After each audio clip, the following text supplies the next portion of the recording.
Welcome back to Not Dead Meat, where we tally up the victims in all the movies James A. Janice hasn't covered yet. I'm Vic, and I'm also not dead, and today we're looking at Creepshow, released in 1982. Creepshow is what could be described as a horror mega collab with director George A. Romero, who did all of the Night of the Dead, Day of the Dead, Dawn of the Dead films. He's just an all-around good horror director.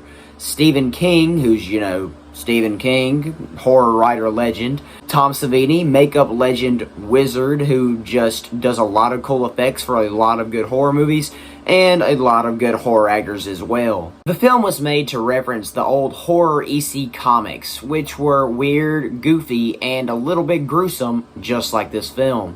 Romero and King met while they were trying to do some kind of collab and adapt one of King's books. They originally wanted to do Salem's Lot, then they wanted to do The Stand, but they couldn't ever come to an agreement, so they then decided to make a horror anthology film, which would obviously become Creepshow. The film Creepshow contains 5 different horror, funny, goofy tales that were written by King. Can the king of the modern zombie and one of the best horror writers out there make us enough kills for a kill count episode? I hope so. Let's get to the kills. The movie begins with a father and a son arguing about horror comics. Want to know where this is going, Billy? In the garbage. Right into the freaking garbage. This is where we meet Billy, an avid horror comic reader, and his not-so-horror-liking father, Stan. Next time, young man, I find you with a worthless piece of shit like this again, you won't sit down for a week, buddy boy. Stan continues to berate about the comics to his wife when he describes what's going to happen later in this film. Things coming out of crates and eating people. Dead people coming back to life. People turning into weeds, for Christ's sake. A children-hating psychopath creating killer masks to kill a bunch of little kids on Halloween. Wrong Tom Atkins film. Upstairs, Billy greets his other good comic friend, the Creep. The Creep smiles at Billy before showing us that Stan threw away a perfectly good title card. The opening credits take us through previews of all the stories in this film, and this will happen a lot throughout the movie, and it's a real highlight. Our first story today is Father's Day. In this story, we meet the Grantham family, Aunt Sylvie, Richard, and Cass. Also, Cass's new husband, Hank. The family begins telling Hank about their great-aunt Bedelia, who supposedly murdered her father, Nathan Grantham. The story goes that Aunt Bedelia had taken in Nathan after he had had a stroke, and when she began to fall in love with another man, Nathan maybe have had him killed on an accidental hunting trip incident. Hunting accident. They then tell Hank that Bedelia used this marble ashtray to hit her father over the head and kill him. And apparently Bedelia comes up every Father's Day to drink and apologize at her father's grave. We then see this tradition go down as Bedelia picks her father a wild flower growing and takes it over to his grave. We also get a flashback of what happened on that Father's Day 7 years ago. You promised me thy king, Bedelia. I'm your father, and you're supposed to be taking care of me. We see Nathan complaining over where his cake is until eventually it breaks Bedelia and she goes and strikes her father down with the marble ashtray.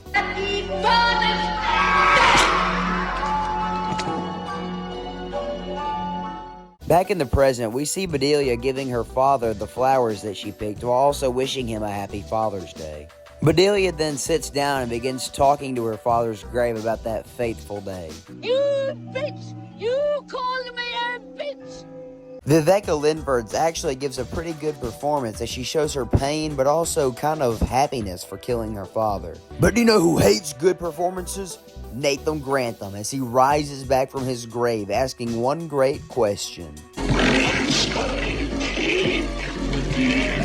Zombie Nathan Grantham has to be one of my favorite effects Tom Savini has ever done. And look, here's a picture of them sitting together. Zombie Nathan, who I will from now on call just Grandpa, then strangles Bedelia to death. Like, come on, man, how you gonna know where's your cake at? Back inside the house, we see Cass and Henry dancing to where they have some questionable dance moves. Aunt Sylvie then realizes that Bedelia has still not come inside, and so Henry volunteers to go out and get her from the graveyard. Henry searches around the foggy graveyard for Aunt Bedelia, but he can't seem to find her, and he calls out for her name until he finds her booze bottle on the ground. Henry then falls down into the grave, and when he gets ready to climb back out, he notices the headstone sliding forward. When Henry tries to get his grip on some dirt, he discovers Bedelia's body hidden beneath the ground. The headstone also continues sliding closer and closer until Henry finally meets his great-grandfather-in-law.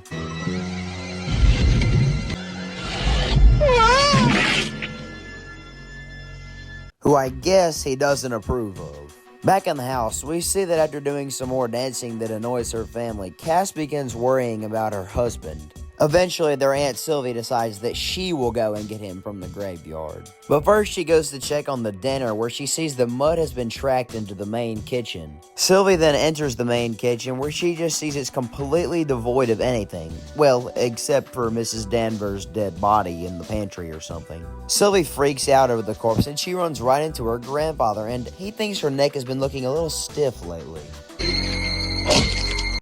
That kill was a real head-turner. What? Now with 3 members of their family missing, Cass really starts panicking, but Richard? Nah, my man chillin'. Eventually, Richard does agree to help his younger sister go look for their Aunt Sylvie. Their detective skills take them into the kitchen, where they see what's cooking is one of the most iconic scenes from this film. Father's Day. I got my cake. That's right, buddy. No father should ever be sad on Father's Day. And this is how this segment ends, with the fates of the 2 siblings not being known. We're then transported back into a very quick animated segment where we get into our next story, The Lonesome Death of Jordy Verrill. This segment begins with a meteor landing on a man's farm. The man playing this farmer is the writer of the film, Stephen King. Jordy Verrill, the farmer who had the meteorite land in his yard, gets really excited when he sees that it's an intact meteor. Joe Dirt would be jealous. Jordy then reaches down to try and touch his meteor, but it ends up burning his finger.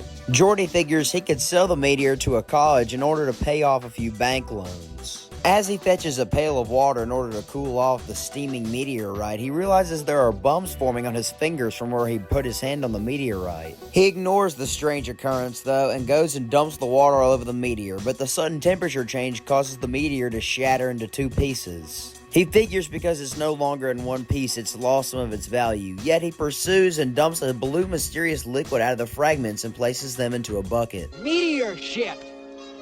As Jordy leaves the impact crater, he fails to notice that blue liquid beginning to fester and turn green. As Jordy goes inside to watch TV, drink, and suck on his burned finger, he fails to notice as weeds begin to rapidly grow outside his house. When he finishes his drink, Jordy then realizes there are small plants growing where he burnt his finger, so he rushes to call the doctor until he thinks about what could happen. Sorry, Mr. Verrill. His fingers have got to come off.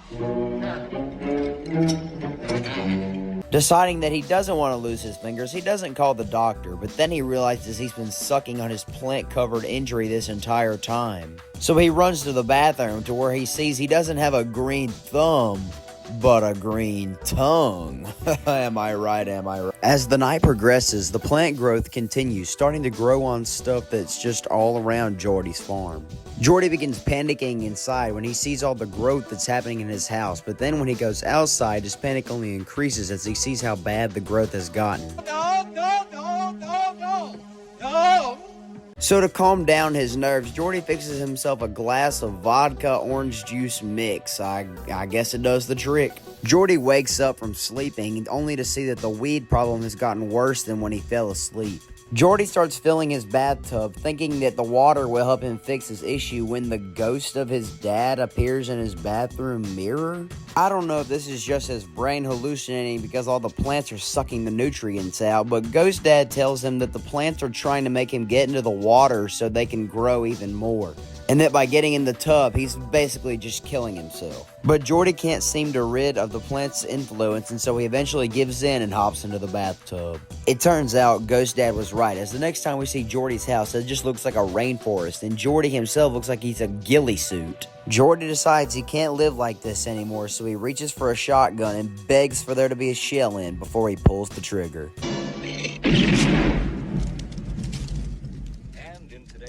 And we get another ambiguous ending as we're shown the destruction the weeds caused on Jordy's land and how they show no sign of stopping. We then turn the page in the comic to our next story, Something to Tide You Over. This story begins with us meeting Harry Wentworth, this guy laying on the couch who gets someone knocking at his door. Harry tries to intimidate the man who put his foot in his door, but then the man tells him that if Harry doesn't let him in, then something bad is going to happen to some lady named Becky. Harry lets the man inside, and we learn the man at the door's name is Richard. It turns out Becky is Richard's wife, and she had been having an affair with Harry here. Richard is played by popular comedian Leslie Nielsen, who's in many funny films, but I know him most from Airplane.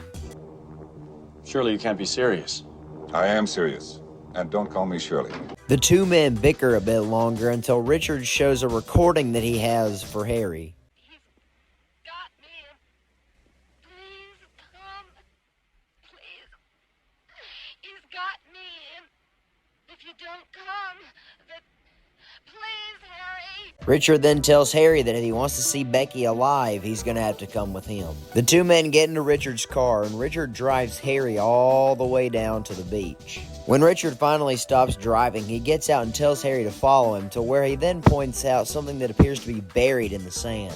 Harry, fearing that it's Becky, runs over to the mound, only to be greeted with a deep hole. Richard then holds Harry at gunpoint and tells him that if he wants Becky to remain safe, then he's going to need to get in the hole. Harry eventually gives in and jumps into the hole. Richard then tells Harry that to see Becky, he's going to have to bury himself neck up in the sand and incapacitate himself. After some screaming and a gunshot fire, Harry begins filling in the hole with sand. After a few minutes, we check back in to see Harry completely buried up to his neck in the sand. Richard pulls up in his truck and he begins setting up a small TV in front of Harry. Richard finally gets the TV working where he shows Harry his favorite TV show. Apparently the person on the screen is Becky and she's getting the same treatment as Harry here.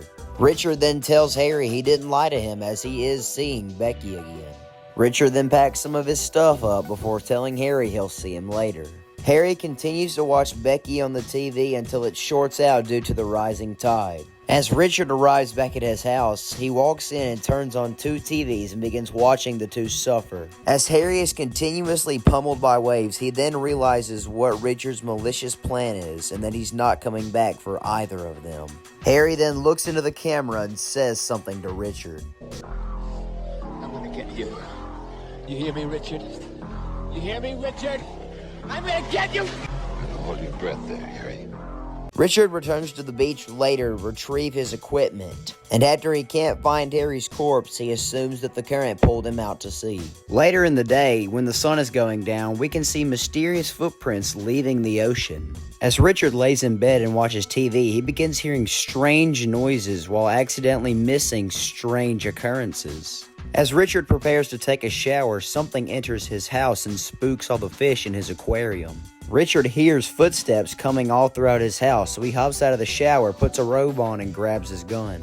Richard tries intimidating the people behind the door, but when that doesn't end up working, he puts his ear to the door and he can't hear anything.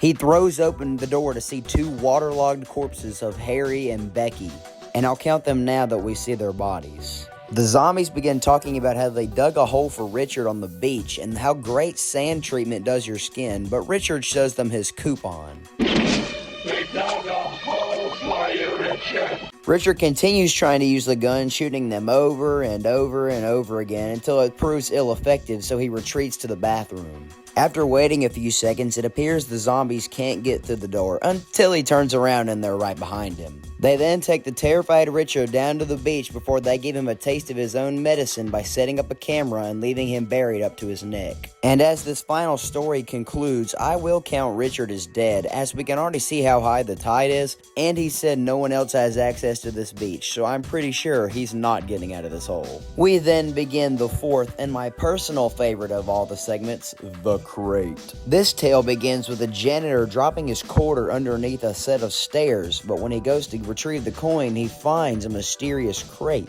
We're transported to some kind of college party where we meet Dexter, Henry, and Wilma. Oh, just call me Billy. Everyone does. Sorry, I mean Billy. We're told that Wilma is Henry's wife, who can be kind of a snarky know-it-all sometimes. Oh, I just take care of Henry. Believe me, he needs it.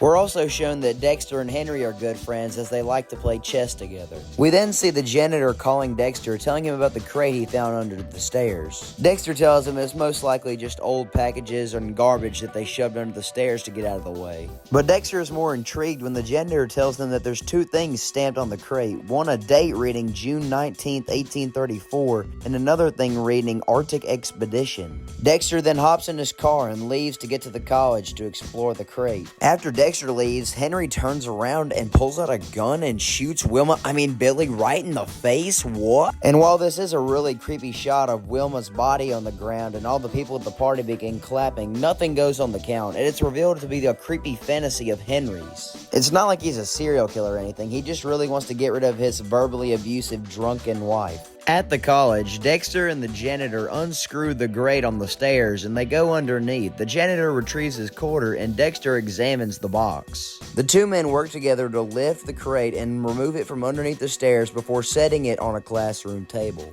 Dexter and the janitor begin trying to open the crate, first removing nails, then the lock, then they start to wedge it open. As the two men try to remove the top, they start hearing strange noises from inside the box.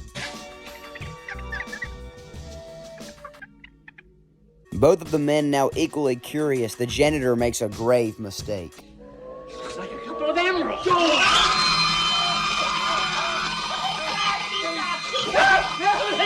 Something bites onto the janitor's arm and Dexter tries to free him, but in their struggle, they accidentally knock the crate over. The thing seemingly lets go of the janitor's arm and Dexter scoots forward to save the janitor, but then we see what attacked both of them.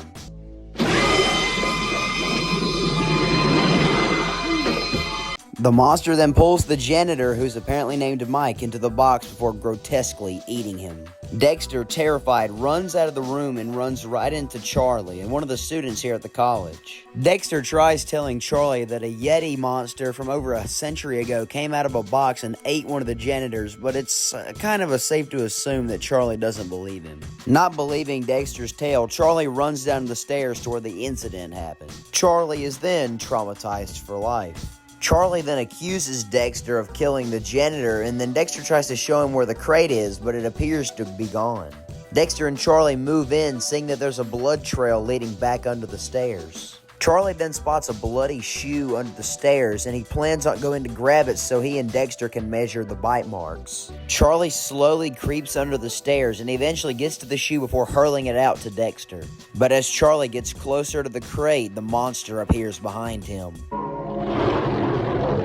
And now that we can actually see the monster a little bit better, let's talk about it. The monster, nicknamed Fluffy on set, was another one of Tom Savini's great creations. They had two versions of Fluffy, one of them being an animatronic and the other being an actual costume. And in costume, he was played by Daryl Ferrucci. Anyway, Fluffy completely tears up Charlie, scratching him and absolutely tearing up his neck, before crushing his head against the wall. Dexter, tired of feeding his college peers to a monster, runs all the way to Henry's house. Henry tells Dexter that Wilma isn't currently home, so the two men begin having a drink as Dexter recounts what has happened. Later in the evening, after Henry has heard all the details of the story, he devises a devious scheme. Henry goes into the bathroom to retrieve some drugs, which he then mixes into Dexter's drink before giving it to him. With Dexter fast asleep, Henry puts in Operation Get Rid of Verbally Abusive Wife into motion. Henry then heads all the way to the college and sees the mess left behind by the two murders. We then see Wilma returning back to the house as she sees a note addressed to her. While back at the college, Henry has been cleaning up all the blood left by the monster. Wilma reads the note that tells her that Dexter had been trying to have his way with one of the college students before beating her relentlessly, and Henry needs her help to cope the college girl. With her ego being played into, Wilma falls for this and heads for the college. Wilma then arrives right after Henry just finished cleaning. Henry tells Wilma that the girl is under the stairs and she won't come out, but he's barely able to contain his sadistic laughter. Wilma gets a little curious, but then Henry begins shoving her towards the crate under the stairs, calling out for the monster to come out and eat her. Wilma begins berating Henry, just calling him a loser and he's scared of everything and just being really mean to him. But Fluffy doesn't really take kindly to bullies.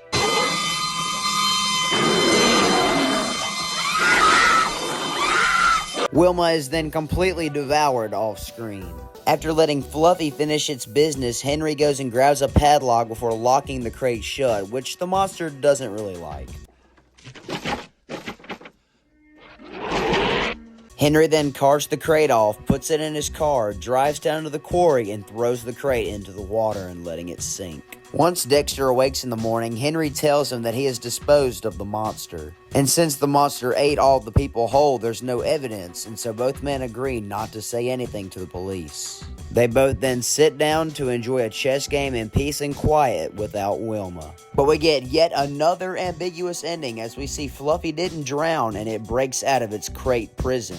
We then transition into the final story, They're Creeping Up on You. It is here that we meet the germophobic businessman Upson Pratt, played by E.G. Marshall. And just to let y'all all know for future reference, he really hates bugs, specifically cockroaches. There's not gonna be any more damn bugs. Pratt gets a phone call from one of his workers, George. During this phone call, we can learn what kind of person Upson Pratt is. Building superintendent is on vacation, George. And he now has exactly 26 minutes to go, or he can stay on vacation permanently. What are you doing in the office at 9:30, George? There's no overtime at the executive level, you know. He begins complaining about how he finds bugs in his supposedly germ-proof apartment, but during this complaining, he sees another cockroach. Pratt begins looking for the cockroach, and he keeps telling George to hang up, but then George tells him somebody named Norman shot himself, and I guess they're important since they get a dramatic lightning flash. Apparently, this Norman guy killed himself because Pratt's business was able to buy out his business. And then Pratt finds another cockroach on his hand, which he disposes of with his little vacuum thing. Later that night, would you believe it, another cockroach appears, which he quickly kills before he gets another phone call. This time, it's a woman on the other end who talks about what kind of a monster he is and how she hopes he dies. It turns out that the lady on the other end is the wife of the man that shot himself. Mrs. Katzenmeyer, how are you? I hope they keep it all hot for you. The woman describes how depressed her husband looked, but Upson Pratt shows his little regret. He then hangs up after insulting her dead husband a few more times. Later, while making some kind of nasty smoothie looking thing, he gets a call from this guy named Reynolds. Reynolds tells him that he's having fun with his family in Disney World, but Pratt doesn't really care. I don't give a fuck if you decided to take the kids to Attica this year. There are still roaches in this place, Reynolds. Do you like your job, Reynolds? Because I want to see White.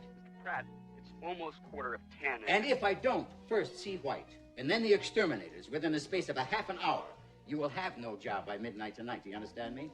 After getting off the call with Reynolds, Pratt stands around eating some cereal until he notices something buggy in his food. He then empties out all of the cereal and sees it's completely infested with a bunch of roaches. He then gets a ring at his doorbell to where we see Mr. White, no, not that one, as I guess he hires exterminators and stuff. I might be able to get Pirelli Brothers out here by, shall we say, 11:30? Pratt then goes and kills another cockroach. At this point, I should just be the roach count, not just the human kill count. Then the entire city goes into a blackout except his room for some reason. But then the real infestation begins as a bunch of cockroaches begin coming out of his sink and his vents, and they're just everywhere. As the power begins fluctuating in and out, Pratt tries to call someone for help, but they're either stuck because the power is out or they just really don't like him.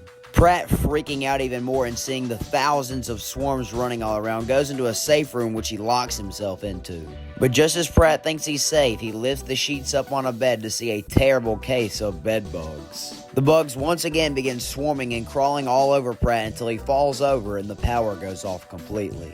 When the power finally returns, we see Upson Pratt just laying down. Is he unconscious? No, wait, his forehead is bleeding. Oh my gosh. Pratt has died as he's been completely filled with cockroaches as they come out of his mouth and burst out of his chest and completely fill up this room. We're then put back in the real world where we see two garbage men finding the comic book that Billy's dad threw out. One of these garbage men being a Tom Savini cameo. The two men start flipping through the comic and looking at the stuff that you can buy, like x-ray glasses, but then they see a voodoo doll that somebody's already purchased. Inside, we see Billy's father telling him to come downstairs, but he starts complaining about how stiff his neck feels. Then we see who ordered that voodoo doll. I teach you to throw away my comic books.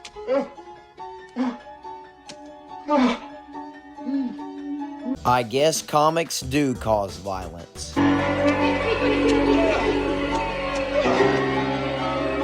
The movie then ends with the creep making a creepy smile at the camera. Do violent comics cause violent deaths? Let's find out and get to the numbers.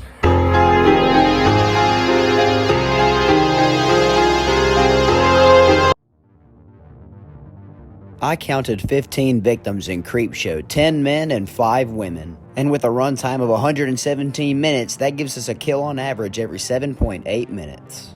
The Bloodbath Award for my favorite kill has a lot of options, like the neck twist or Upson Pratt's infestation, but I'm gonna give it to Charlie. The neck bite just being so brutal, spraying blood everywhere along with the head crush against the wall, perfection. The Shallow Grave Award for the lamest kill, though, will go to Mrs. Danvers. The movie does have a few off-screen kills, but for those you can at least imagine something terrible. This woman literally looks like she just hasn't slept in a few days. And that's it. Creepshow released in 1984 and managed to beat Halloween 3 in the box office, probably because it was lacking a certain shape. It got a sequel 5 years later, Creepshow 2, which I'll be looking at next time. But until then, this has been Not Dead Meat. Thanks for watching.